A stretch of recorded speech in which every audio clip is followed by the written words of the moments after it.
दोस्तों आज हम बनाने जा रहे हैं मटर पनीर पुलाव। तो सबसे पहले हमने पनीर को पीस करेंगे और हम इसके ऊपर हल्का बटर डाल के हल्का जीरा डालेंगे और हल्का मटर डालेंगे और हम इसमें डालेंगे पनीर और हम इसमें डालेंगे हल्का नमक और हल्का लाल मिर्च पाउडर और हम इसमें डालेंगे बॉयल हुआ राइस और हम इसको अच्छी तरह से फ्राई करेंगे। एक साथ मटर पनीर और राइस को एक साथ फ्राई करेंगे।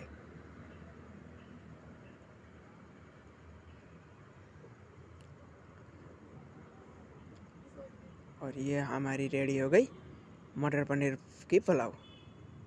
दोस्तों ये इजी डिश है, आप घर पे भी ट्राई कर सकते हो। और ये हमारी रेडी हो गई मटर पनीर पुलाव। दोस्तों आपको ये वीडियो अच्छी लगी तो लाइक शेयर और सब्सक्राइब ज़रूर करें। थैंक यू दोस्तों।